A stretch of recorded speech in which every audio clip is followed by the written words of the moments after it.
మన ప్రభువు ప్రియరక్షకుడైన యేసుక్రీస్తు వారి నామంలో నా హృదయపూర్వక వందనాలండి. ఈరోజు మనం ఇశ్రాయేలు రాజులలో 7వ రాజు అయిన అహాబు గారి జీవితాన్ని గురించి తెలుసుకోవాలి. మనకి తెలుసు, రెహబాము గారి కాలంలో 12 గోత్రాలు 2 భాగాలుగా విడిపోయాయి. 10 గోత్రాలు ఇశ్రాయేలీలుగా పిలువబడ్డారు, 2 గోత్రాలు యూదులుగా పిలువబడ్డారు. ఇశ్రాయేలీలకు మొదటి రాజు యెరోబాము. అక్కడ మొదలుకొని యెరోబాము గారి తర్వాత తన కుమారుడు నాదాబు రాజయ్యాడు. అతని తర్వాత బయెషా రాజయ్యాడు. అతని తర్వాత ఏలా రాజయ్యాడు. ఆ తర్వాత జిమ్రి, ఆ తర్వాత ఒమ్రి. ఇప్పుడు ఒమ్రి గారి కుమారుడు అహాబు. ఇతని జీవితంలోని కొన్ని విషయాలు మనం నేర్చుకుంటే, దేవుడు ఒక వ్యక్తిని ప్రేమించి ఏదైనా ఒక పదవిని ఇచ్చారు అంటే ఖచ్చితంగా అతని జీవితంలో మార్పును కోరే ఇస్తారు. వారి యోగ్యులు కాకపోయినా వారి జీవితంలో అది జరుగుతుంది అంటే తమ పూర్వీకులు చేసిన మంచన్న కావాలి, లేదా వారి జీవితంలో దేవుడు మార్పును కోరటమైనా కావాలి. సో ఇశ్రాయేలు ప్రజలకు రాజయ్యే యోగ్యత అహాబుకు వచ్చింది అంటే అతని జీవితంలో కూడా మార్పును దేవుడు ఆశించాడు. ఒక పదవినిస్తే, ఒక ఉన్నతమైన స్థాయినిస్తే, ఈ స్థితికి నేను రావడానికి కారణం ఏంటి, దేవుడు నన్ను ఎందుకు ఈ స్థితిలో ఉంచాడు అని ఆలోచిస్తాడు మనిషి అనుకుని దేవుడు ప్రారంభం నుండి ఆలోచిస్తూనే ఉన్నారు. అలాగే ఈ ఒమ్రి గారి కుమారుడు రాజయ్యాడు. ఒకసారి ఆ మాటను చూసి ముందుకు వెళ్దాం. రాజుల మొదటి గ్రంథము 16వ అధ్యాయము 29 నుండి చదువుదాం. యూదా రాజైన ఆసా ఏలుబడిలో 38వ సంవత్సరమున ఒమ్రి కుమారుడైన అహాబు ఇశ్రాయేలు వారికి రాజై షోమ్రోనులో ఇశ్రాయేలు వారిని 22 సంవత్సరములు ఏలెను. చదవమ్మా. ఒమ్రి కుమారుడైన అహాబు తన పూర్వీకులందరినీ మించునంతగా యెహోవా దృష్టికి చెడుతనము చేసెను. నెబాతు కుమారుడైన యెరోబాము చేసిన పాపక్రియలను అనుసరించి నడుచుకునుట స్వల్ప సంగతి అనుకుని అతడు సీదోనీలకు రాజైన ఎత్బయలు కుమార్తె అయిన యెజబేలును వివాహము చేసుకుని బయలుదేవతను పూజించుచు వానికి మ్రొక్కుచూ ఉండెను. చాలండి. ఇక్కడ అహాబు గారి కుటుంబ జీవితాన్ని మనం ఆలోచన చేద్దాం. అహాబు గారి తండ్రి పేరు ఒమ్రి, తల్లి పేరు మనకు తెలియదు. ఈ అహాబు గారి భార్య పేరు యెజబేలు, మీ అందరికీ బాగా తెలుసు. ఇక ఈ అహాబు గారికి ఎంతమంది కుమారులు అంటే 72, లేకపోతే ఎలా చెప్తాము అంటే ఒకసారి చూద్దాము. రాజుల 2వ గ్రంథము 1వ అధ్యాయము, రాజుల 2వ గ్రంథము 1వ అధ్యాయము 1వ వచనము. అహాబు మరణమైన తరువాత మోయాబీలు ఇశ్రాయేలు వారి మీద తిరుగుబడిరి. అహజ్యా షోమ్రోన్లోనున్న తన మేడగది కిటికీలో నుండి క్రింద పడి రోగి అని కనిపిస్తుంది. తనెవరు అంటే అహజ్యా గారు అహాబు గారికి ఒక కుమారుడు. అహాబు గారు మరణమైన తర్వాత తన కుమారుడైన అహజ్యా రాజయ్యాడు. ఇతను కిటికీలో నుండి పడడం, రోగి అవ్వడం, బాగు చేసుకోవడానికి ఏమో వేరే అన్య దేవతల దగ్గరకు పంపడం, ఏలియా గారి ఎదురవ్వడం, అది మీకు తెలిసిన చరిత్ర. మనకు కావాల్సిన విషయం ఏంటంటే అహజ్యా ఒక కుమారుడు అహాబు గారికి. ఇతను కూడా మరణించాడు. ఇతని తర్వాత ఇతని మరొక కుమారుడు, అంటే అహాబు గారి మరొక కుమారుడు రాజయ్యాడు. వాస్తవంగా అయితే ఏం జరగాలంటే అహాబు గారి కుమారుడైన అహజ్యా కుమారుడు రాజవ్వాలి. వాస్తవంగా కుమారులు. కానీ అహజ్యా గారికి పిల్లలు లేరు. అహజ్యా గారికి పిల్లలు లేకపోవడం వల్ల ఏం జరిగిందంటే అహజ్యా సహోదరుడు అంటే అహాబు గారికి మరొక కుమారుడే రాజయ్యాడు. అదే మనం రాజుల 2వ గ్రంథం 3వ అధ్యాయం 1వ వచనంలో చూస్తాం. అహాబు కుమారుడైన యెహోరాము యూదారాజైన యెహోషాపాతు ఏలుబడిలో 18వ సంవత్సరమందు షోమ్రోనులో ఇశ్రాయేలు వారికి రాజై 12 సంవత్సరాలు ఏలెను. అహజ్యా మరణించగానే యెహోరాము రాజయ్యాడు. ఇంతకీ అహజ్యా యెహోరాము ఇద్దరు సహోదరులు. వీళ్ళిద్దరూ ఆహాబు గారికి కుమారులు. ఇక్కడికి ఇద్దరు కనిపిస్తారు మనకి. ఇక మిగిలిన 70 మంది ఎక్కడున్నారు అని చూస్తే రాజుల 2వ గ్రంథము 10వ అధ్యాయము 1వ వచనం. రాజుల 2వ గ్రంథము 10వ అధ్యాయము 1వ వచనము. షోమ్రోనులో అహాబునకు 70 మంది కుమారులుండిరి. ఎంతమంది ఉన్నారండి? 70 మంది. ఇప్పుడు టోటల్గా ఎంతమంది పిల్లలు ఉన్నారు? 72 మంది. ఎవరికి? అహాబుకి. ఓకేనా? ఒక కుమార్తె కూడా. 72 మంది కుమారులు, ఒక కుమార్తె. ఆ కుమార్తె పేరే చెప్పాలి. ఆ కుమార్తె పేరే అతల్య గారు. ఓకేనా? అహాబు గారి తండ్రి పేరు ఒమ్రి, అహాబు భార్య పేరు యెజబేలు. అహాబుకు 72 మంది కుమారులు. అహాబుకు ఒక కూతురు, ఆమె పేరు అతల్య. ఇతడు షోమ్రోనును రాజధానిగా చేసుకుని ఇశ్రాయేలీలను పరిపాలించాడు. ఇతని జీవితం మనకేమి నేర్పిస్తుంది? ఇతను మంచివాడా చెడ్డవాడా? మంచివాడైతే ఏమి నేర్పిస్తుంది మంచి, చెడైతే ఏమి నేర్పిస్తుంది చెడు అనేది కొంచెం సేపు చూద్దాం మనం ఈరోజు. ఒక మాట చెప్పాలి అంటే ఇశ్రాయేలు రాజులలోనే ఎవరు మంచివారు కాదు, కానీ అప్పటి వరకు పరిపాలించిన రాజులతో పోలిస్తే అహాబంత చెడ్డవాడు మరెవరూ లేరని చెప్పాలి. ఒక మాట చెప్పాలి అంటే అహాబు చాలా భయంకరమైన, నీచమైన, నికృష్టమైన పాలన జరిగించాడు అని చెప్పొచ్చు. ఏంటి అతను చేసిన తప్పులు అని మనం ఆలోచిస్తే ఒక మాట చూద్దాం. రాజుల మొదటి గ్రంథము 16వ అధ్యాయము 31వ వచనం. 30 నుండి చదువుదాం. రాజుల మొదటి గ్రంథము 16వ అధ్యాయము 30-31 వచనాలు. ఒమ్రీ కుమారుడైన అహాబు తన పూర్వీకులందరినీ మించునంతగా యెహోవా దృష్టికి చెడుతనము చేసెను. తన పూర్వీకులు ఎవ్వరూ చేయలేదంటే ఎంత చెడు. అలానే పూర్వీకులు మంచి వాళ్ళంటే వాళ్ళు చెడ్డవారే, కానీ వాళ్ళకు మించిన చెడు ఎవరు చేస్తున్నారు? అహాబు గారు చేస్తున్నారు. ఏంటి అతను చేసింది? నెబాతు కుమారుడైన యెరోబాము జరిగించిన పాపక్రియలను అనుసరించి నడుచుకొనుట స్వల్ప సంగతి అనుకుని. ఇక్కడ నెబాతు కుమారుడైన యెరోబాము గారిని గురించి ప్రస్తావించబడింది. ఎవరితను అంటే ఈ ఇశ్రాయేలీలకు మొదటి రాజు. ఎవరండి యెరోబాము గారు? ఎవరు చెప్పాలి? ఎవరు?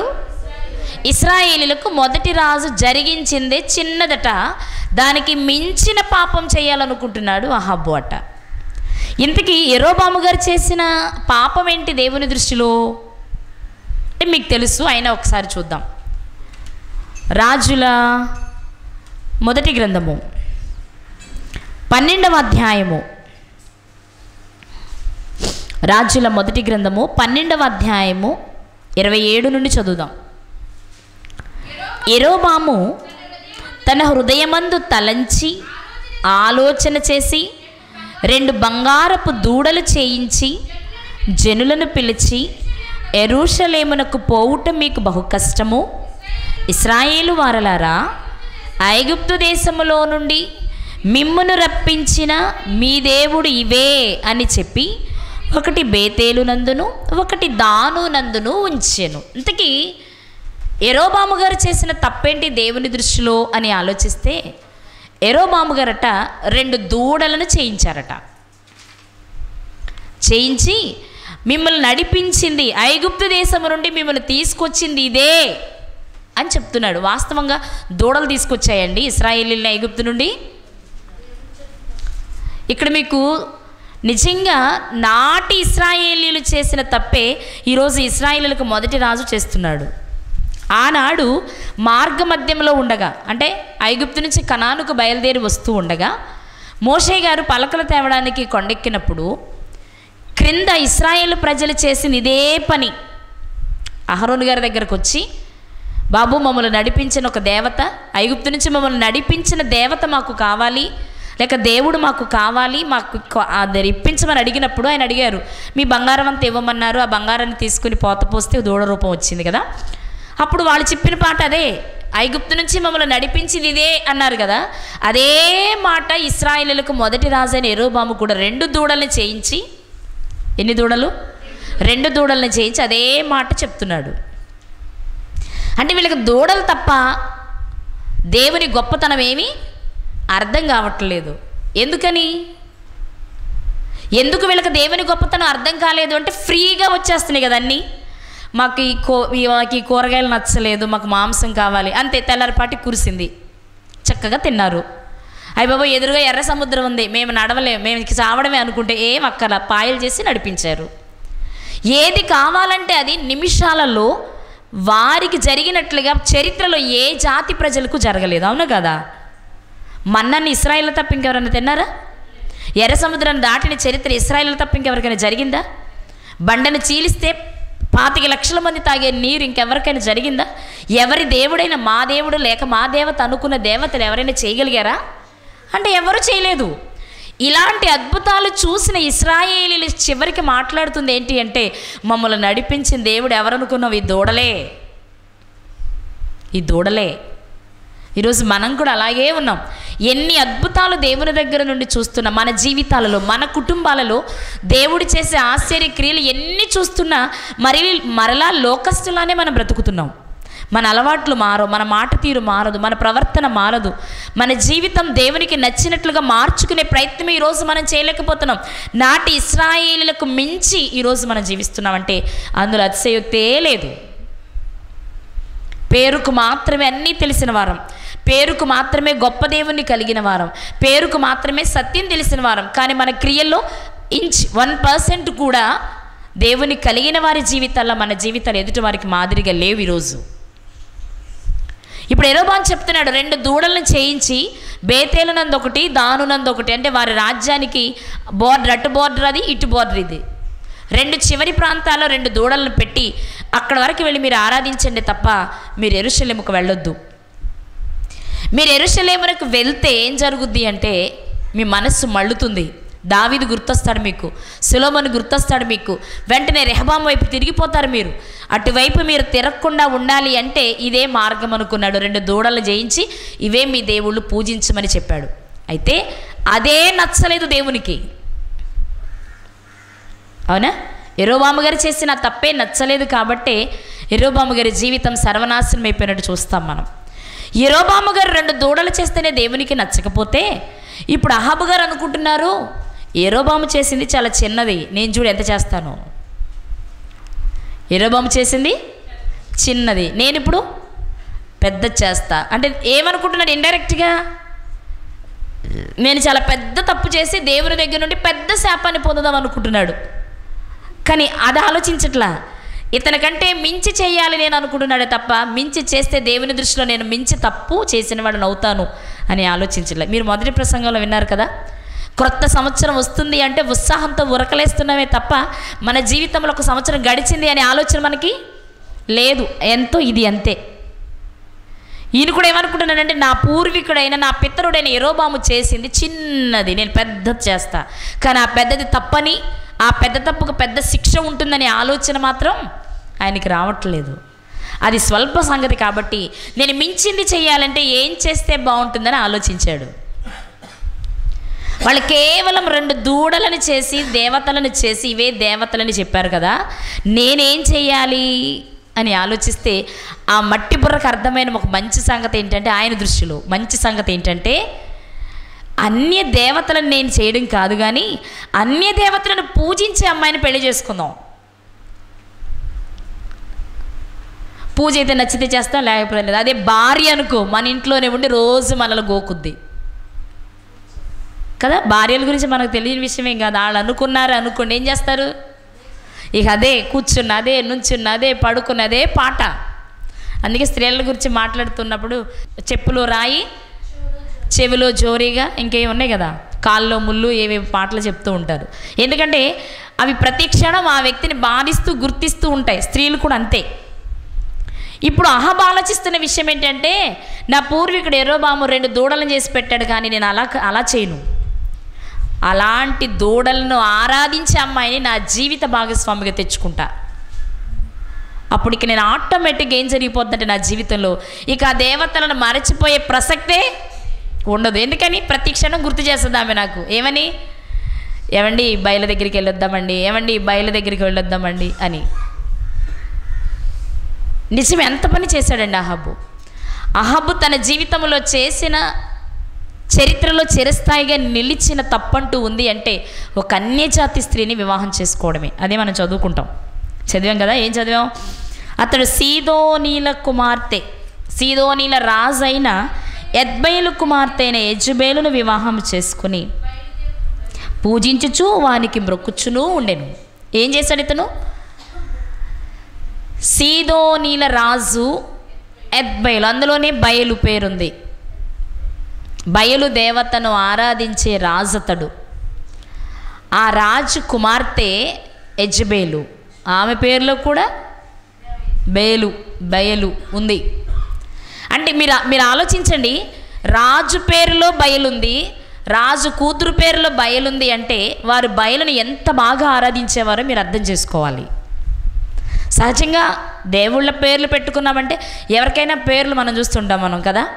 అంటే ఒక రకంగా చెప్పడం మనలో తక్కువ యేసు అని పేరు పెట్టుకున్న బ్రతకం. కానీ అన్నిలో సంప్రదాయాన్ని చూస్తే వాళ్ళ పిల్లల పేర్లలో ఏ దేవుని పేరు కనబడుతుంది అంటే వాళ్ళ భాషలో చెప్తున్నా నేను. రాము అని, సాయి అని ఇలా కనిపిస్తాయి కదా, కృష్ణ అని. ఖచ్చితంగా వాళ్ళని ఎక్కువ ఆరాధించే కుటుంబం అయితేనే వాళ్ళ పేర్లు ఎక్కువ పెట్టుకుంటూ ఉంటారు. ఇక్కడ మనం ఆలోచిస్తే సీదోను రాజు ఎవరు అంటే ఎద్బయలు అట. అతనికి ఆ పేరు పెట్టారంటే అతని పూర్వీకులు బయలును ఆరాధించేవారు అయి ఉంటారు. ఇప్పుడు ఆ ఎద్బయలు ఏం చేశాడు? తన కూతురికి యెజబేలు అని పేరు పెట్టాడు. యెజబేలు అంటే స్వచ్ఛమైన అని అర్థమట. అంటే స్వచ్ఛమైన బయలును ఆరాధించే కుటుంబంలో నుండి వచ్చారు ఎవరు? యెజబేలు గారు. ఈమెను తెచ్చుకున్నాడండి. ఎవరు? నేను అనుకున్నాను, చదువుతున్నప్పుడు నాకు అనిపించింది, వెతుకుంటాడు, రాజకుమార్తెలందరినీ వెతుకుంటాడు, అన్ని జాతి ప్రజల్లో నుంచి వెతుకుంటే పేరులో కూడా దేవత పేరున్న వారెవరో చూసుకొని మరి సెలెక్ట్ చేసుకుని ఉంటాడేమి ఇతను. అంటే నా పూర్వీకుడైన యెరోబాముకు మించిన తప్పు నేను చేయాలనుకున్నాడు కదా, అందుకోసం వెతికి సెలెక్ట్ చేసుకుని ఉంటాడు ఈమెను. రెండోది నేను అనుకున్న విషయంతో రెండోది నన్ను మించిన గడుసై ఉండాలి, నన్ను మించిన అధికారై ఉండాలి. నేను ఇంకా నిదానంగా ఉన్నాను కానీ నా భార్య గడుసై ఉండాలి, నాకంటే పవర్ఫుల్గా ఉండాలనుకుని సెలెక్ట్ చేసుకుని ఉంటాడు. ఈయనే సెలెక్ట్ చేసుకుని ఉంటాడేమో అనుకున్నాను నేను. ఎందుకంటే ఆమె జీవితాన్ని స్టడీ చేస్తున్నప్పుడు ప్రతి విషయంలో ఇతనే మూతి ముడిచి పడుకుంటూ ఉంటాడు, ఆమెమో నేనున్నా చూసుకుంటానంటది. కాబట్టి ఎందుకు ఈమెను చేసుకోవాల్సి వచ్చింది ఇతను అంటే ఇశ్రాయేలీలలోనే ఎవరూ చేయనంత భయంకరమైన పాపం ఇశ్రాయేలు చేత చేయించడమే తన జీవిత ధ్యేయంగా పెట్టుకున్నాడు ఈ అహాబు. ఇతను చేసిన మొట్టమొదటి తప్పేంటి అంటే ఒక అన్యజాతి స్త్రీని వివాహం చేసుకోవడము. పోనీ అన్యజాతి స్త్రీ అంటే భర్త దగ్గరికి వచ్చాక భర్త మాటకు అనుకూలంగా భర్త ఏది చెప్తే ఆ దేవుణ్ణి కొలిచే స్థితిలో ఉన్న స్త్రీ కాదిమే. భర్తను కూడా తన వైపు మార్చే స్త్రీని సెలెక్ట్ చేసుకున్నాడు ఈయన, వివాహం చేసేసుకున్నాడు. చేసిన వెంటనే జరిగింది మనం చదివాం కదా, యెజబేలును వివాహం చేసుకుని బయలు దేవతను పూజించు. పెళ్ళవడమే చేసిన పని ఏంటి చెప్పాలి మీరు? పెళ్ళవ్వగానే చేసిన తప్పేంటి? ఏం చెయ్యాలి అతను నిజం చెప్పండి. దేవుడు ఇశ్రాయేలు ప్రజలకు మార్గ మధ్యంలోనే ఉండగానే సెలవిచ్చిన విషయం ఏంటంటే మీరు అన్ని జాతి స్త్రీలను వివాహం కూడదు, అనేక మందిని వివాహం చేసుకోకూడదు. ఇది దేవుడు ముందే సెలవిచ్చిన మాట. కానీ ఈయన వివాహం చేసుకోగానే ఏం చేస్తున్నాడు? చాలామంది పురుషులు, ఇలా అంటున్నాను మీరేమనుకోవద్దు దయచేసి, చాలామంది పురుషుల్లో ఉండే ఓ వీక్నెస్ చెప్పనా, పెళ్ళైన కొత్తలో ఖచ్చితంగా భార్య మెప్పును పొందడానికి భార్యకి ఇష్టమైనవన్నీ చేస్తారు, అవి దేవునికి నచ్చకపోయినా. అప్పటి వరకు చేయరు, అప్పటి వరకు వాళ్ళకి ఇష్టం ఉండదు. కానీ పెళ్ళైన తర్వాత ఇప్పుడు భార్య మెప్పు పొందుకోవాలి. భార్య ఏమనుకోవాలంటే అబ్బా మా ఆయన ఎంత మంచోడు, మా ఆయన నా కోసం ఏదైనా చేస్తాడు అనుకోవాలి అని అప్పటి వరకు చేయనివన్నీ, అప్పటి వరకు వీళ్ళు ఎప్పుడు ఎక్కడికి వెళ్ళనివన్నీ ఆమె ఏది అడిగితే అది చేయడానికి ప్రయత్నం చేస్తారు. ఇప్పుడు యెజబేలు బయలుదేవతను ఆరాధించే స్త్రీ కాబట్టి, బయలంటే భక్తి ఎక్కువ ఉంది కాబట్టి అహాబుని చేసుకోగానే సెలవిచ్చిన మాట ఏంటంటే, ముందే మంత్రాలు జరిగాయేమో మనకు తెలియదు కానీ వివాహమైన వెంటనే జరుగుతున్న పనేంటి అంటే, ఇదిగో అహాబు నేను పెళ్లి చేసుకుంటున్నానంటే ఊరికే కాదు, పెళ్ళైన మరుక్షణం నువ్వేం చేయాలి, నాతో పాటు నా దేవతను నువ్వు ఆరాధించాలి. నిన్నే ఆరాధించే నాకు నువ్వు ఆరాధించే బయలును ఆరాధించడం పెద్ద విశేషం అనుకున్నాడు అహాబు. తన జీవితం అంతా అహాబు ఎవరిని ప్రేమించాడు, ఎవరి మాటకు విధేయుడయ్యాడు, ఎవరి చెప్పు చేతల్లోనికి వెళ్ళిపోయాడు.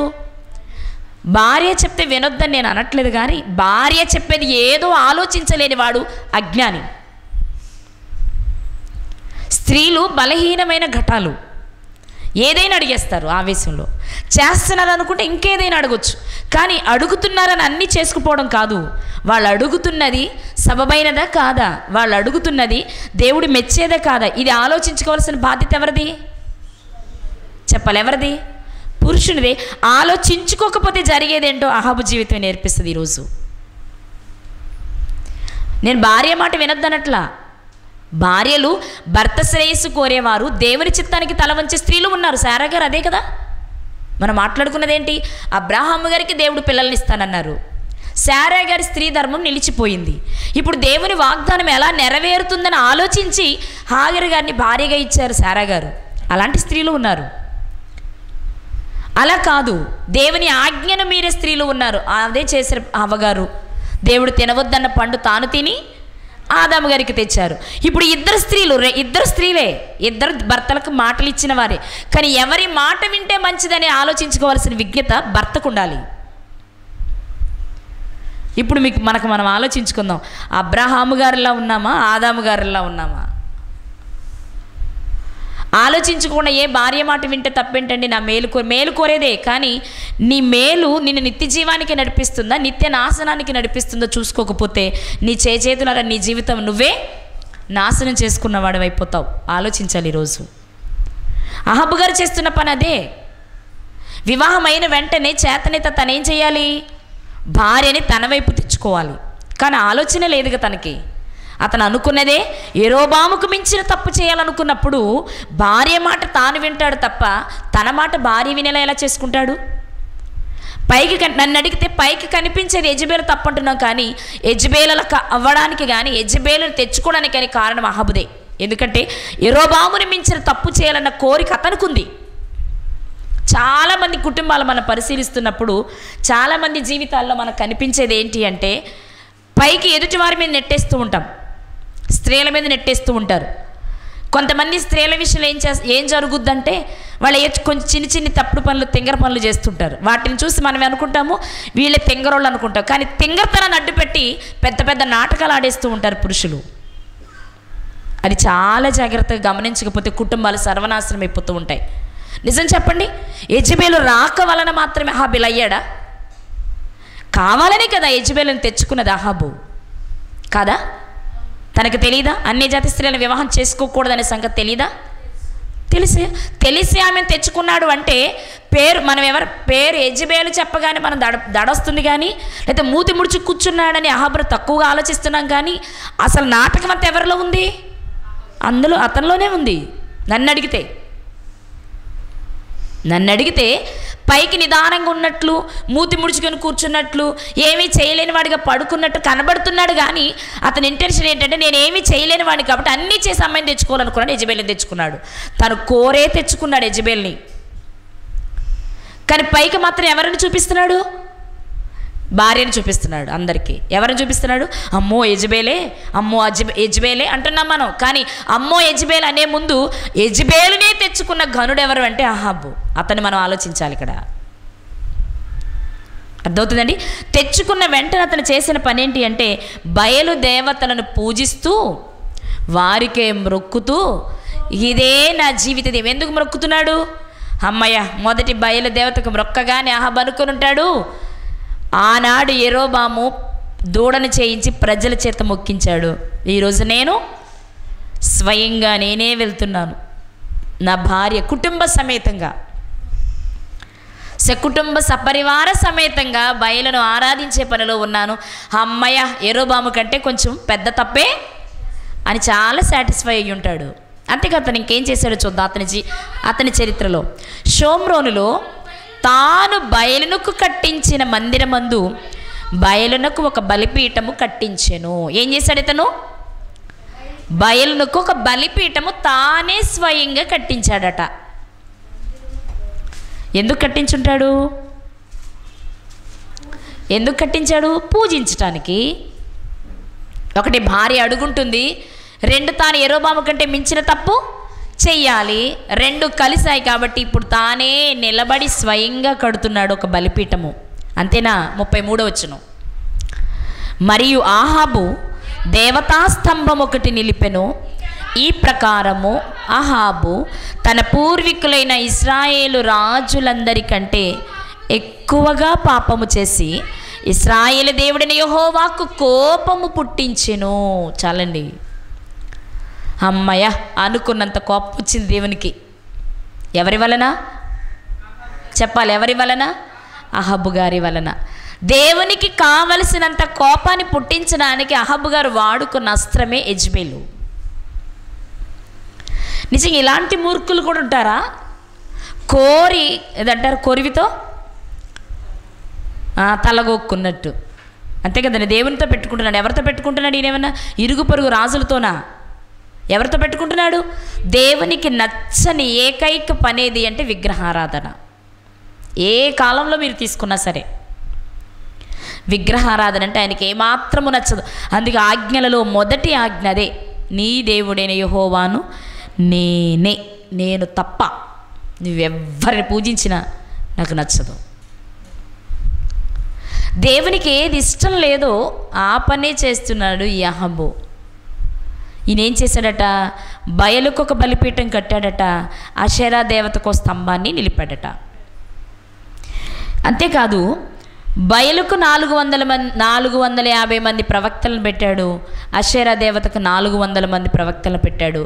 850 మంది ప్రవక్తలు అన్య దేవతలను పూజించి అన్య దేవతల వైపు నిలబడిన ప్రవక్తలను ఏర్పాటు చేసి తాను కూడా ఆ దేవతలనే పూజించుచు దేవునికి ఇష్టం లేని భయంకరమైన పాపాన్ని చేసిన రాజు ఎవరు అంటే అహబు గారు. ఈరోజు మనం మనసు పెట్టి ఒకసారి ఆలోచన చేద్దాం. మనల్ని పుట్టించిన దేవుడు ఎవరో మనకు తెలుసు, మనల్ని నడిపిస్తున్న దేవుడు ఎవరో మనకు తెలుసు. కానీ ఈరోజు నిజంగా మనల్ని పుట్టించిన దేవుడే నడిపిస్తున్నాడా? చెప్పండి, మనల్ని పుట్టించిన దేవుడే మనల్ని నడిపిస్తున్నాడా మన జీవితాన్ని అంటే కానే కాదు. మనం కట్టుకున్న భార్యో, మనం కట్టుకున్న భర్తో, మనం కన్నా పిల్లలో, మనల్ని కన్నా తల్లిదండ్రులు, ఇవన్నీ కాదనుకుంటే మనకు డబ్బును తెచ్చిపెట్టే ఉద్యోగము, వ్యాపారము, ఇవి మనల్ని నడిపిస్తున్నాయి తప్ప మనల్ని కన్న తండ్రి అయితే మనల్ని నడిపించట్లేదు. ఆయనే నడిపిస్తే ఒక్క నిమిషం కూడా వేస్ట్ చెయ్యం. అవునా కదా? ఇవాళ చాలామంది ఇళ్లల్లో భార్యలు భర్తలను నిలదీస్తారు టైంకి రాకపోతే ఇంటికి. ఎందుకు లేట్ అయింది, ఎక్కడికి వెళ్ళావు, ఏం చేసావు, నాకు తెలియాలి, ఆ సంగతి ఏంటి తెలిస్తే కానీ నువ్వు గుమ్మం దాటి లోపలికి రావద్దనే స్త్రీలు చాలామంది ఉన్నారు. వీళ్ళ గోల పడలేక భర్తలు వాళ్ళు చెప్పిన టైంకి ఇంటికి చేరతారు లేదా? ఇదే భయం ఉన్న భర్తలు ఏం చేస్తారు? ఇప్పుడు టైం చూసుకుంటారు. బాబు 8 గంటలకల్లా మా ఇంటికి వెళ్ళిపోతే మా ఆవిడ ఊరుకోదురా బాబు, నేను వెళ్ళిపోతున్నానట. ఏ పనిలో ఉన్నా పని వదిలిపెట్టి పరుగు. ఇదే భయం దేవుని దగ్గర ఉంటే దేవుని సన్నిధికి రావడానికి నువ్వు ఆలస్యం చేస్తావా? దేవుని పని చేయడానికి నువ్వు ఆలస్యం చేస్తావా? నిజం చెప్పండి. కానీ మరి ఆలస్యం జరుగుతుందంటే భార్య దగ్గర ఉన్న భయం ఎవరి దగ్గర లేదు అనే కదా దాని అర్థం కదా? ఎవరైనా మేము చిన్నప్పుడు అసలు నేను ఆటలు చాలా తక్కువ ఆడుకునేదాన్ని. ఎందుకంటే మా నాన్నకి చాలా కోపం, మీకు తెలుసుగా. ఆయన పనికెళ్ళి వచ్చే టైంకి ఏదైనా ఆడుకోవడానికి వచ్చిన 10 సార్లు రోడ్డు మీదకి వచ్చి చూసుకునేవాళ్ళం మేము. ఎందుకని మా నాన్న వస్తున్నాడేమో, వస్తే కొడతాడు. ఎవరు మన ఇంటికి రావడానికి వీల్లేదు, మనం ఎవరింటికి వెళ్ళటానికి ఆయన. అలాంటి సీన్ మీకు చాలామందికి తెలుసు. ఆయనకి చాలా కోపం. అందుకే ఆడుకునేటప్పుడు రోడ్డు మీదకి రావడం, ఆయన ఇలా రోడ్డు వైపు ఇలా చూసుకోవడం. ఆయన ఎప్పుడు గడ్డి మోపు వేసుకుని వచ్చేవాడు కర్ర మీద. దూరంగా ఉన్నా సరే ఊరికి గుర్తుపట్టేయచ్చు అనమాట ఆయన్ని.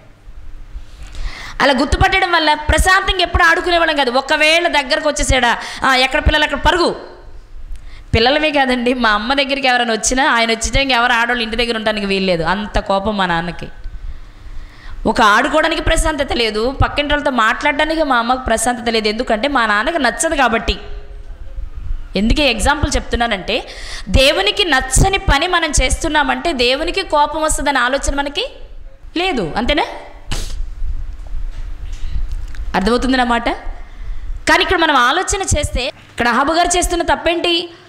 యెజబేలు గారిని రప్పించి, అంటే భార్యగా తన జీవితంలోనికి తెచ్చుకుని తన చేత సమస్త కార్యక్రమాలు జరిగిస్తున్నాడు. నిజం చెప్పాలంటే వారించడానికి అవకాశం ఉందా? తనకి ఉందా లేదా? ఇప్పుడు భార్యగా యెజబేలు ఏదైనా చేస్తున్నప్పుడు యెజబేలు ఒకసారి ఆగు, ఏంటి నువ్వు చేస్తున్నది? మరి నేను చూస్తే ఇశ్రాయేలీయులకి రాజును కదా, నేను ఎవరికి రాజుని? నేను ఇశ్రాయేలీయులకి రాజును కదా. మరి ఇశ్రాయేలీయుల దేవుని కాకుండా ఇతర దేవతలను ఆరాధిస్తే దేవునికి కోపం వస్తుంది. నువ్వు ఆరాధించుకోవాలంటే మన ఇంట్లో కట్టిస్తానులే, నువ్వు ఇంట్లో ఆరాధించుకో, బయట మాత్రం వద్దు, ప్రజలను అటువైపు తిప్పొద్దు, దేవునికి కోపం వస్తుందని చెప్పచ్చా లేదా? కానీ అలా చెప్పట్లేదు. తాను ఏం చేస్తున్నారు? ఆయన ప్రజలకు చెప్పకుండా, లేకపోతే అధికారులకు చెప్పకుండా, లేకపోతే భార్యకి చెప్పుకోకుండా, అంటే తను ఏం చేయాలనుకుంటున్నాడంటే తనకు నచ్చినట్లు, ఎవరికి? యెజబేలుకు నచ్చినట్టు చేయాలనుకుంటున్నాడు. అందుకే దేనిని వారించట్లేదు. దేవునికి కోపం వస్తుందనే భయం కూడా తనకు లేకుండా బయలు దేవతలను ఆరాధిస్తూ చాలా భయంకరమైన జీవితాన్ని జీవిస్తున్నట్టు మనం చూస్తాం ప్రియులారా. ఇతని జీవితంలో తాను చేసిన తప్పులేంటి అంటే, మొదటిది ఒక అన్యజాతి స్త్రీని వివాహం చేసుకుని ఆమెకు అనుకూలమైన దేవతలను పెట్టి వాటిని ఆరాధిస్తూ వాటి దగ్గర పనిచేయడానికి ప్రవక్తలను ఏర్పాటు చేశాడు. ఇక రెండేంటంటే తను చేసింది, బయలు ప్రవక్తలని పోషిస్తున్నాడు. వాస్తవంగా ఎవరైనా పోషించాలి?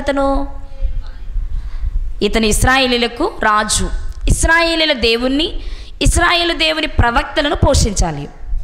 కానీ ఇతను ఎవరు పోషిస్తున్నాడు? బయలు ప్రవక్తలను పోషిస్తున్నాడు, లేక అషేరా దేవత ప్రవక్తలని పోషిస్తున్నాడు. అంటే అన్య దేవతల ప్రవక్తలను పోషిస్తూ వారిని సంరక్షిస్తూ తన దేశ ప్రజలైన తన ప్రజలు మాత్రం ఆహారం లేక అలమటించిపోతుంటే వారిని పట్టించుకునే స్థితిలో లేడు. ఇతను చేసే రెండవ మిస్టేక్ ఏంటి అంటే, తన ప్రజలను గాలి కొదిలేసి అన్య దేవతలను ఆరాధించే ప్రవక్తలను పెట్టి పోషిస్తున్న చరిత్ర ఇతనిది. ఈరోజు మనం ఆలోచించవలసిన విషయం, నిజంగా ఒకటికి మించిన మరొక తప్పు చేస్తున్నాడు తాను. ఒకదానికి మించిన మరొక తప్పును చేస్తూ దేవునికి మరింత కోపాన్ని పుట్టిస్తూ ఉన్నాడు. అయినా దేవుడు ఏం చేశారంటే మనం చాలాసార్లు మాట్లాడుకున్నాం, దేవుడు ఒకేసారి పనిష్మెంట్ ఇవ్వరు, అవకాశాలు ఇస్తారు. ఈయనకు కూడా ఇచ్చారు. ఈయనకి ఎలాంటి అవకాశం ఇచ్చారు అంటే ప్రవక్తను పంపించారు. ఎవరా ప్రవక్త? అహాబు గారి కాలంలో ఉన్న ప్రవక్త ఎవరండి? ఏలియా గారు వెళ్ళి అహాబు గారి ఎదుట నిలబడి విషయాన్ని చెప్తూ ఉన్నారు. ఏంటో చూద్దాం ఒకసారి.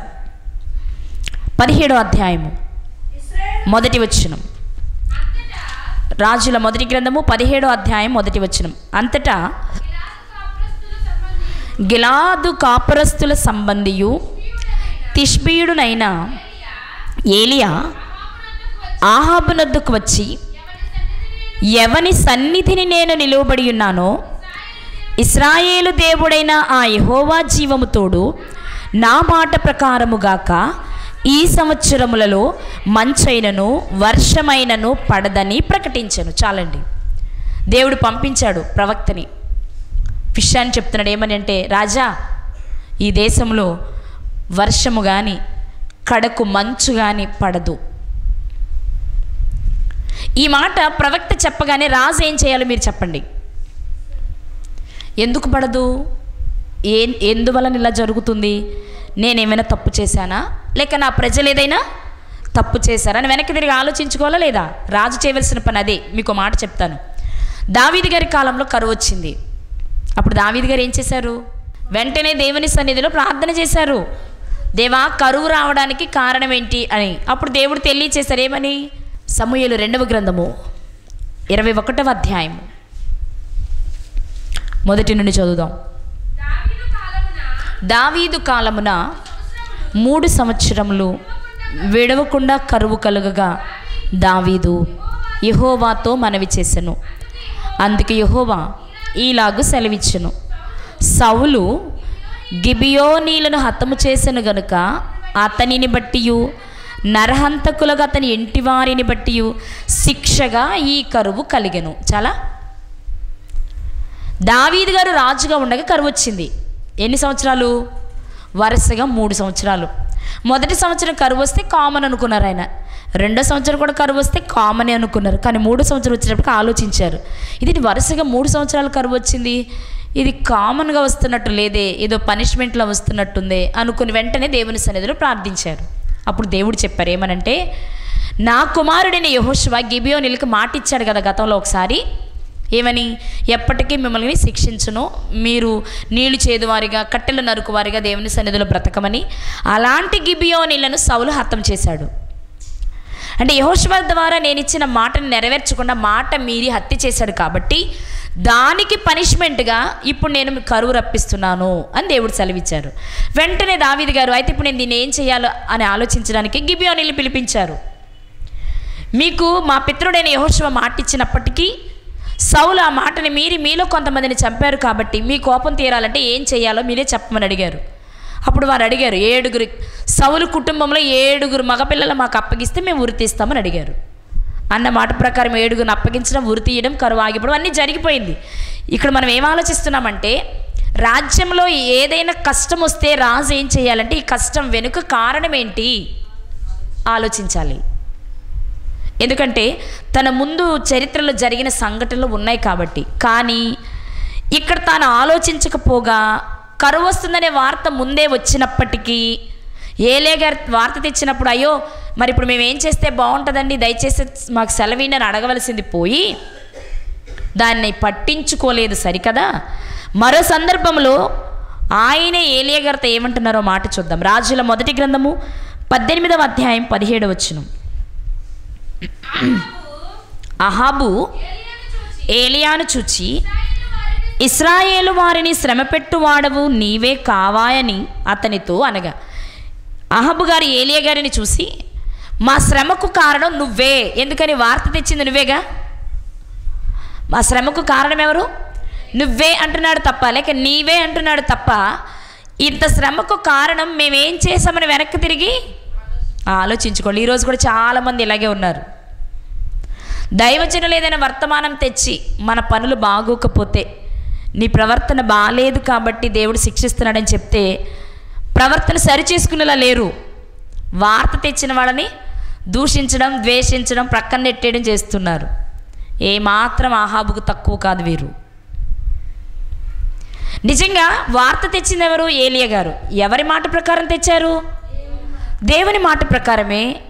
అసలు దేవుడు కూడా ఇంకేదైనా పనిష్మెంట్ ఇవ్వకుండా మంచైనను వర్షమైనను పడదు అని చెప్పారు కదా. ఇంకా చాలా పనిష్మెంట్లు ఉన్నాయి కదా దేవుని దగ్గర, లేవా? చాలా ఉన్నాయి కదా. అవేవి కాకుండా వర్షమే పడదు మీకు అని ఎందుకు చెప్తున్నారు? ఈ శిక్ష విధించడానికి కారణం ఏంటి అనేది మనకు తెలియాలంటే మాట చూద్దాం. ద్వితీయోపదేశ కాండము 11వ అధ్యాయము, ద్వితీయోపదేశ కాండము 11వ అధ్యాయము 16వ వచనం. మీ హృదయము మాయలలో చిక్కి త్రోవ విడిచి ఇతర దేవతలను పూజించి వాటికి నమస్కరింపకుండా మీరు జాగ్రత్త పడుడి. ఒకవేళ జాగ్రత్త పడకపోతే యెహోవా మీ మీద కోపపడి ఆకాశమును మూసివేయును, అప్పుడు వాన కురియదు, భూమి పండదు. యెహోవా మీకిచ్చుచున్న మంచి దేశమున ఉండకుండా మీరు శీఘ్రముగా నశించెదరు. ఆనాడే, ఏనాడు? ఇశ్రాయేలీలు మార్గమధ్యంలో ఉండగానే దేవుడు సెలవిచ్చిన మాట ఏంటో తెలుసా? మీ హృదయం ఎక్కడైనా దారి తప్పి మీరు అన్య దేవతలను ఆరాధిస్తే పనిష్మెంట్ ఏంటంటే ఆకాశాన్ని మూసివేస్తా. అది మీకు వర్షాన్ని ఇవ్వదు. వర్షం లేకపోతే మీ భూమి పండదు. మీ భూమి పండకపోతే మీకు తినడానికి తిండుండదు కాబట్టి కరువు వస్తుంది. అర్థమైందా? ఇప్పుడు అహాబు గారి దగ్గరికి ఈ వర్తమానం ఎందుకు తెచ్చారంటే అహాబు గారు చేస్తున్న పని ఏంటి? అదే చేస్తున్నారు కాబట్టి ఇప్పుడు పనిష్మెంట్ కూడా ఏమి ఇవ్వాలి? దేవుడు ముందే చెప్పిన పనిష్మెంట్ అది. అన్య దేవతలను ఎవరైతే ఆరాధిస్తారో పూజిస్తారో వారున్న ప్రాంతంలో భూమి మీద వర్షము పడదు. ఇది దేవుడు ముందే చెప్పాడు. ఎవరు అన్య దేవతలను ఆరాధిస్తే వారున్న భూభాగంలో వర్షం పడదు. ఇప్పుడు అహాబు గారి పీరియడ్లో అందరూ అన్య దేవతలను ఆరాధిస్తున్నారు కాబట్టి షోమ్రోను లేక ఇశ్రాయేలు దేశంలో ఏం పడకూడదు, ఇప్పుడు వర్షం పడకూడదు. ఈ మాట చెప్పగానే అహాబు గారు ఏం చెయ్యాలి అంటే, మొదటిది ప్రవక్త వచ్చి చెప్పాడు కాబట్టి వెనక్కి తిరిగి చూసుకోవాలి. 2 వర్షమే పడదని ఎందుకు చెప్పారు అని ఒకసారి ధర్మశాస్త్రాన్ని తిరిగేసుకోవాలి. ఎందుకంటే ప్రతి రాజు దగ్గర ధర్మశాస్త్ర కాపీ ఒకటి ఉంటుందిగా. అయితే ఇక్కడ ఇతను ఏం చేస్తున్నాడంటే, ప్రవక్త వచ్చి చెప్పే మాట వినట్లేదు, ప్రవక్త నోట నుండి వచ్చే మాట వినట్లేదు. వినకపోగా ఏమంటున్నాడు, మమ్మల్ని శ్రమ పెట్టేవాడవు నువ్వు కాదా అంటున్నాడు. కాబట్టి ప్రియులారా, ఇక్కడ మనం ఆలోచిస్తే అహాబు గారు చేస్తున్న 2వ తప్పిదం ఏంటి, 3వ తప్పిదం ఏంటి అంటే, 2 చెప్పుకున్నాం కదా. మొదటిది అన్యజాతి స్త్రీని వివాహం చేసుకోవడం. 2 దేవుని పిల్లలను కాకుండా బయలు అషేరా దేవత ప్రవక్తలను పోషించటం. 3 ప్రవక్త వచ్చి తనకు ఒక విషయాన్ని చెప్తూ ఉంటే ఆ విషయాన్ని గురించి ఆలోచించకుండా మూర్ఖంగా వాదించటం. అర్థమవుతుందండి? ఇక 4వ మిస్టేక్ ఏంటి అంటే, దేవుని పిల్లలను పోషించకపోగా దేవుని పిల్లలను చంపడానికి ప్రయత్నించటం. అదే మనకు నాబోతు గారి విషయంలో కనిపిస్తుంది. అవునా? మీ అందరికీ తెలిసిందే. రాజుల మొదటి గ్రంథము 21వ అధ్యాయంలో నాబోతు గారి చరిత్ర మనకు కనిపిస్తుంది. ఈ నాబోతు గారికి ఒక ద్రాక్ష తోట ఉందట. అది ఎక్కడుందంటే అహాబు గారి నగరును ఆనుకునుంది, రాజనగరిని ఆనుకునుంది. అహాబు గారి తోటలన్నీ చూసుకోవడానికి వెళ్ళినప్పుడు మధ్యలో ఈ నాబోతు గారి ద్రాక్ష తోట మాత్రమే నాబోతు గారిది, మిగిలినవన్నీ రాజువే. చూడగానే రాజు కనిపించింది, ఈ ఒక్కటే మధ్యలో అడ్డుగా ఎందుకు, ఇది కూడా నాదైపోతే బాగుంటుంది, అంతా నాదని చెప్పుకోవడానికి బాగుంటుంది కదా అనుకుని ఆయన ఏం చేశాడంటే నాబోతుని పిలిపించారు. నాబోతు గారు పిలిస్తే, బాబు మరి నీ ద్రాక్ష తోట నాకు అమ్మేయి, మొదటిగా అమ్మేయి అని అడిగారు. నేను అమ్మను అన్నారు ఆయన. పోనీ ఈ తోటకి బదులుగా మరొక తోట ఇస్తాను, అదైనా తీసుకో అన్నారు. కానీ నాబోతు గారు రెండిటికి ఇష్టపడలే. ఎందుకంటే పిత్రార్జితాన్ని అమ్ముకోకూడదు, పాత నిబంధన చట్టం. నా పూర్వీకులు నాకు ఇచ్చిన స్వాస్థ్యం కాబట్టి ఇది గృహము విత్తము పితరులు ఇచ్చే స్వాస్థ్యము, దీన్ని జాగ్రత్తగా కాపాడుకోవాలి కాబట్టి దయచేసి నేను దీన్ని అమ్మలేను అని చెప్పేశారు. ఎప్పుడైతే ఆయన అమ్మలేను అన్నారో ఈయనకి బాధ వచ్చేసింది. చక్క ఇంటికి వచ్చాడు. ఏం చేశాడు ఇంటికి వచ్చి? ఏం చేశాడు చూద్దాం. రాజుల మొదటి గ్రంథం 21వ అధ్యాయం 4వ వచనం. నా పిత్రార్జితమును నీకియ్యనని యెజ్రెయేలీయుడైన నాబోతు తనతో చెప్పిన దాన్ని బట్టి అహాబు మూతి ముడుచుకొనిన వాడై కోపముతో తన నగరునకు పోయి మంచము మీద పరుండి ఎవరితోనూ మాటలాడకయు భోజనము చేయకయు ఉండెను. నిజంగా మూతి ముడిచే పని ఎవరిది? ఆ పని చేస్తున్నాడు మరి ఆయన. అన్నం మీద అలిగే వాళ్ళు ఎక్కువ శాతం ఎవరు? మగాళ్ళు పెద్దగా అలగరు, తినేసి చక్కగా పడుకుంటారు. ఒకవేళ ఇంట్లో వండలేదనుకో హోటల్కి వెళ్ళేనే తినేస్తారు. ఎందుకు తినకుండా చెడిపోయి మూతి ముడిచి పడుకునేది ఎవరంటే ఆ పని చేస్తున్నాడండి ఈయన. విచిత్రంగా ఉంది కదా. ఇంటికి వెళ్ళి మూతి ముడుచుకొని ఎవరితో మాట్లాడకుండా భోజనం చేయకుండా పడుకున్న మహారాజు ఎవరంటే అహాబు గారు. ఇప్పుడు ఏం చేశారు యెజబెల్ గారు? ఏమన్నారు ఆవిడ వచ్చి చూద్దాం. 5వ వచనం. అంతటా అతని భార్య యెజబెలు వచ్చి, నీవు మూతి ముడుచుకొనిన వాడవై భోజనము చేయక ఉండేదేమని అతనిని అడగగా అతడు ఆమెతో చెప్పాడు జరిగిందంతా. ఏమంటున్నా? ఆమె అడిగింది, ఏంటి అలా మూతి ముడిచి పడుకున్నావేంటి? నిజం చెప్పండి. రాజే మూతి ముడిచి, రాజు భర్త మూతి ముడిచి పడుకుంటే భార్య ఏం చేయాలి? ఆయనే మూతి ముడిచి పడుకుంటే ఆమె ఏం చేస్తుంది? ఇంకా సైలెంట్గా ఉండాలి. అవునా? ఇక్కడ రివర్స్ జరుగుతుంది చూడండి. ఏంటి నువ్వు మూతి ముడిచి పడుకున్నావా? నువ్వు ఇశ్రాయేలుకి రాజుగా లేవా? నీ వల్ల కాదా? అయితే నీ సంగతి నేను చూసుకుంటాను, కానీ నువ్వు హ్యాపీగా లేచి భోంచేసి మంచం నుంచి ముందులే. ధైర్యం ఇస్తుందండి. ఇలాంటి భార్యలు ఎంతమంది ఉన్నారో మరి పళ్ళ కష్టమే కదా. అది ముఖ్యంగా దేవుని పనులు అస్సలు ఉండరు, లోక సంబంధమైన పనులైనా ఉంటారేమో కానీ. నువ్వు మగాడు కాదా, నువ్వు సంపాదించలేవా, నువ్వు తెచ్చిపెట్టలేవా, నువ్వెందుకు భర్తవనే భార్యలు ఉన్నారేమో కానీ, పర్వాలేదు ఏం పర్వాలేదు నేను ఉన్నాను, నేను చూసుకుంటాను, ధైర్యం ఇచ్చి అభయం ఇచ్చి మన ఇద్దరం కలిసి చేద్దాం అనుకునే స్త్రీలు తక్కువ దేవుని పనిలో, లోక సంబంధమైన పనుల్లో ఉంటారేమో కానీ. ఏమంటుంది, నువ్వు ఇశ్రాయేలుకి రాజుగా లేవా, ఎందుకు పడుకున్నావు, లే, సరే నువ్వు చేయలేకపోతే నేను చేస్తాను, నీకే బాధ అక్కర్లా, నువ్వు డబ్బులు ఇచ్చి కొనుక్కో అక్కర్లా, పొలం వేరేది ఇచ్చి తెచ్చుకోక్కర్లా, ఫ్రీగా నీకు వచ్చేలా నేను ప్లాన్ చేస్తాను, నువ్వు లేచి భోంచేయంది. అదేనే చెప్పిందామే. అహాబ్ అయితే ఏం చేయాలనుకున్నాడు, కొనుక్కోవాలనుకున్నాడు. అమ్మమ్మని అడిగాడంటే కొనుక్కుందామనే, అంటే వెల ఇచ్చేవాడు ఎంతో కొంత. అది కాదంటే ఆ తోటకు బదులుగా మరొక తోటనే ఇచ్చేవాడు. ఇప్పుడు ఏ రూపాయి ఖర్చు లేకుండా ఈజీగా వచ్చే ప్రాసెస్ చెప్తుంది యెజబెలు. ఎంత మంచి భార్య అండి, అవునే కదా. నువ్వు లే అంది, చక్కగా లేచాడు, భార్య చెప్పినట్టు వింటున్నాడు. ఏమేం చేసిందంటే పనికి మాలిన 2 మనుషులను పెట్టించి అబద్ధ సాక్ష్యం చెప్పించి దేవునికి రాజుకు వ్యతిరేకంగా మాట్లాడారు అని అబద్ధ సాక్ష్యం చెప్పించి రాళ్లతో కొట్టించి నాబోతును చంపించి వచ్చి చెప్తుంది భర్తకి ఏమని, నీకు పొలం ఇవ్వనన్న నాబోతిక లేడు, ఆ భూమి నీదే, వెళ్ళు వసూలు చేసుకో, నీ స్వాధీనం చేసుకో పో అంది. అంటే ఎంత విజయ గర్వంతో చెప్పుంటుంది అహాబుతో కదా. ఇదిగో అహాబు, నువ్వు చేయలేకపోయావు రాజువయ్యుండి, నేను చేశా, వెళ్ళు స్వాధీనం చేసుకో, అది నీదే, ఇక దానికి నువ్వు చిల్లిగవ్వ చెల్లించక్కర్లేదు, వెళ్ళు స్వాధీనం చేసుకోమంది. ఎంత హుషారుగా వెళ్ళుంటాడు, కోరిక పడి వచ్చాడు కదా, కావాలని దక్కలేదని కదండి మూతి ముడుచుకున్నాడు, అవునా. చాలా ఉత్సాహంగా వెళ్ళుంటాడు. వెళ్ళి ఎలా స్వాధీనపరచుకోవడానికి వెళుతున్న అతని జీవితాన్ని ఒకసారి చూద్దాం. రాజుల మొదటి గ్రంథం 21వ అధ్యాయం 16వ వచనం. నాబోతు చనిపోయినని అహాబు విని లేచి యెజ్రెయేలీయుడైన నాబోతు ద్రాక్ష తోటను పరచుకొనలేదు. అసలు ఇక్కడ భలే అద్భుతం అనిపిస్తుంది. ఇక్కడ మాటలు చదువుతున్నప్పుడు మనుషులు ఎంత చేసినా ఫైనల్గా స్టాంపు దేవుడు వెయ్యాలి కదా.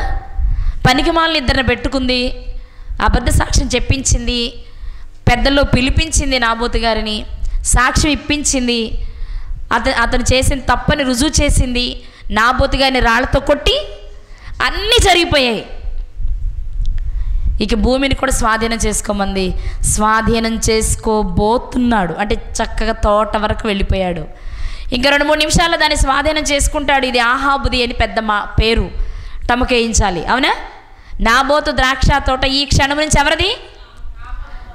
ఎవరిది నాబోతుది ఎవరిదవుతుంది, ఆహాబుది అనిపించుకునే క్షణాల్లో ఊహించని రీతిలో ఏలియా గారు ప్రత్యక్షమయ్యారు. అదే దేవుని పనులు. ఊహించలేదు ఆహాబు గారు ఏలియా గారు వస్తారని, ఊహించలేదు యెజబెలు ఏలియా గారు వస్తారని. ఊహించారా? ఊహిస్తుంది దేవుని కార్యం ఎలా అవుతుందండి. మనుషులు ఊహించేటట్టు ఉండవవి, మనుషులు ఊహించినట్టు. వెంటనే ఏం జరిగిందో చూద్దాం. 17 వచనం. అప్పుడు ఇప్పుడు హీరో ఎంటర్ అవుతున్నాడు అనమాట. చాలా హ్యాపీ మూమెంట్లో ఉన్నాడు. ఎవరు? ఆహాబు. ఇంకేంటి, నాబోతు అసలు అడ్రస్సే లేడు, ఇక నాకు ఎదురే లేదు అనుకుంటున్న తరుణంలో ఎంటర్ అయ్యాడు. ఎంటర్ అయ్యి ఏం చెప్తున్నాడు చూద్దాం.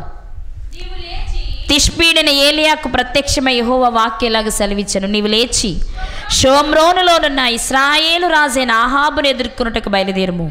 అతడు నాబోతు యొక్క ద్రాక్ష తోటలో ఉన్నాడు, అతడు దానిని స్వాధీనపరచుకొనబోయాను. తోటలోకి వెళ్ళిపోయాడు.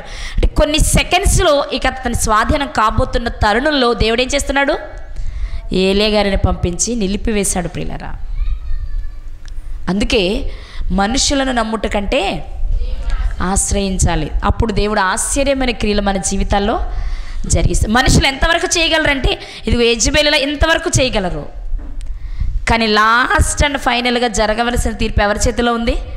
దేవుని చేతుల్లోనే ఉంది. ఇదిగో ఆహాబు జీవితాన్ని మనం ఆలోచిస్తే, ఆహాబు గారి జీవితంలో మంచి అన్నదే లేదు. అన్యజాతి స్త్రీని వివాహం చేసుకున్నాడు, అన్యదేవత విగ్రహాలను పెట్టించాడు, అన్యదేవత ప్రవక్తలను పోషిస్తున్నాడు, దేవుని పిల్లలను బాధ పెడుతున్నాడు, దేవుని ప్రవక్తలు వచ్చి చెప్పిన విషయాలను తృణీకరిస్తున్నాడు. ఫలితంగా తన కుటుంబం ఏమైపోయింది అంటే అందరూ సర్వనాశనమైపోయారు. ఈ నాబోతు గారిని చంపించినప్పుడట కుక్కలు వచ్చి ఆయన రక్తాన్ని నాకాయట. ఈ నాబోతు గారి రక్తాన్ని కుక్కలు ఎక్కడ నాకాయో అక్కడే అహాబు కుటుంబీకులందరి రక్తము కుక్కలు నాకుతాయి. అసలు ఒక్కడు కూడా బ్రతికి బట్ట కట్టడు. ఊరిలో చనిపోతే జంతువులు తింటాయి, ఊరు బయట చనిపోతే పక్షులు తింటాయి, ఈ రక్తము మాత్రం ఎక్కడా ఉండదు అన్న మాట ప్రకారమే ప్రతి ఒక్కరి జీవితం అహాబు కుటుంబీకుల్లో. అహాబు మరణం అలాగే జరిగింది, కుమారుల మరణం అలాగే జరిగింది, భార్య మరణము అలాగే జరిగింది. ఏం సాధించాడు దేవునికి వ్యతిరేకంగా చేసి? ఒకసారి ఆలోచించండి. ఈ నూతన సంవత్సరంలో దేవుడు అహాబు గారి జీవితం నుండి మనకు నేర్పిస్తున్నది ఏంటి తెలుసా? భార్య అని, పిల్లలని, సంపాదనని, ఉద్యోగమని పరుగులు తీస్తున్నావా? సంపాదించొద్దని నేను చెప్పట్లా, కష్టపడొద్దని నేను చెప్పట్లా, కానీ నువ్వు పడే కష్టం దేవుని కంటే ఎక్కువ కాకూడదు. నువ్వు పడే కష్టం దేవుని కంటే ఎక్కువ కాకూడదు. నీ ప్రేమ దేవుని కంటే నీ పిల్లల పట్ల, భార్య పట్ల, బంధువుల పట్ల, స్నేహితుల పట్ల, ఉద్యోగం పట్ల ఉండకూడదు. పాత నిబంధన చెప్పింది అదే, క్రొత్త నిబంధన చెప్పింది. యేసుక్రీస్తు వారు కూడా అదే చెప్పారు కదా, ఎవడైనా నాకు శిష్యుడై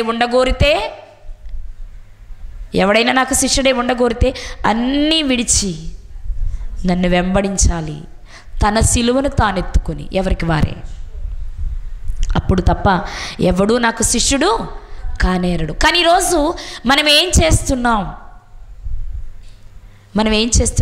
ఏమో ప్రార్థనకి రాలేదేంటి అంటే లోక సంబంధమైన కబురే చెప్తావు నువ్వు.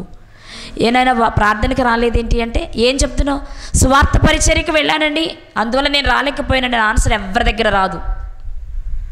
ఏ ఆన్సర్ వస్తుందో చెప్పనా? అన్నీ స్వచ్ఛమైన లోక సంబంధమైన సమాధానాలే మనకు వస్తున్నాయి. అంటే మనం ఎవరిని ఎక్కువ ప్రేమిస్తున్నాం? దేనికి ఎక్కువ విలువనిస్తున్నాం? పోనీ అలాని నువ్వు ఇంత ప్రయాసపడినా, నీ భార్య అయినా, నీ పిల్లలైనా, నీ బంధువులైనా, లేక నీ బాస్ అయినా, ఉద్యోగం చేస్తామనుకుంటా, ఎవరైనా వీరిలో ఎవరైనా నీకు పరలోకాన్ని ఇచ్చేవారు ఉన్నారా? అసలు నువ్వు చస్తే నేను సావధానంగా సాగనంపేవారే ఉండరు కదా. కానీ వీళ్ళ కోసమే పరిగెడుతున్నావు, వీళ్ళ కోసమే సంపాదిస్తున్నావు. అవసరమైతే దేవుణ్ణి కూడా ప్రక్కన పెట్టి, దేవుని పనిని కూడా ప్రక్కన పెట్టి లోకం కోసం పరుగులు తీస్తూ ఉంటే ఇదిగో అహాబుకు పట్టిన గతే మనకి పడుతుంది. కావాలా? కనీసం సావధానంగా సమాధికి చేరలేని జీవితాలు మనకు వద్దండి. అందుకే దేవుడు ఈరోజు మనకు నేర్పిస్తున్న విషయం ఏంటో తెలుసా? నువ్వు దేనికి ప్రాధాన్యతనిస్తున్నావు? దేవునికి నచ్చంది నువ్వు చేస్తుంటే, దేవుడు నిన్ను హెచ్చరిస్తుంటే గద్దింపును స్వీకరించేలా ఉన్నావా? గద్దించిన వారిని ద్వేషించేలా ఉన్నావా? ఈరోజు మనుషులు ఎలా అయిపోయారు అంటే ఏదైనా గట్టిగా మాట్లాడితే వీళ్ళు మమ్మల్ని గట్టిగా అంటారా, లేకపోతే మమ్మల్ని గట్టిగా నిందిస్తారా, మమ్మల్ని కావాలని పెడతారా, ఇక రేపటి నుంచి ఇక్కడికి వెళ్ళొద్దు, మనం రేపటి నుంచి ఈ చర్చికి వెళ్తాకి వీల్లేదు అని వదిలేస్తున్నారు తప్ప, ఓహో నేను ఈ విషయంలో తప్పిపోతున్నానేమో, ఈ విషయంలో నేను తప్పు చేశానేమో, ఈ విషయాన్ని నేను సరి చేసుకుని దేవునికి దగ్గర అవ్వాలని ఆలోచించేవారు చాలా తక్కువ మంది ఉన్నారు ఈరోజు. కానీ దేవుడు ప్రేమించి మరొకసారి ఈరోజు మనకిచ్చిన ఈ మాట ఒకసారి జ్ఞాపకం చేసుకుందాం. నీ దగ్గరకు దేవుని మాట వస్తే స్వీకరించేలా ఉన్నావా, తృణీకరించేలా ఉన్నావా? నువ్వు చేసే పని దేవునికి నచ్చలేదు అని దేవుడు నీకు తెలియచేస్తే మార్చుకునేలా ఉన్నావా, మాట ఇచ్చిన వారిని మార్చేసేలా ఉన్నావా? ఒకసారి ఆలోచించు. దేవుని మాటకు నువ్వు చెవినీయకపోతే అహాబుకు పట్టిన గతే నీకు పడుతుంది, నీ కుటుంబం సర్వనాశనం అయిపోతుంది. కానీ దేవుని మాటకు నువ్వు విధేయుడివైతే నీ కుటుంబం దినదినము వర్ధిల్లుతుంది, అభివృద్ధి చెందుతుంది. నువ్వు దేవుని చేత ఆశీర్వదించబడాలనుకుంటున్నావో, దేవుని శాపానికి గురవ్వాలనుకుంటున్నావో నిర్ణయం మీకే వదిలేస్తున్నాను.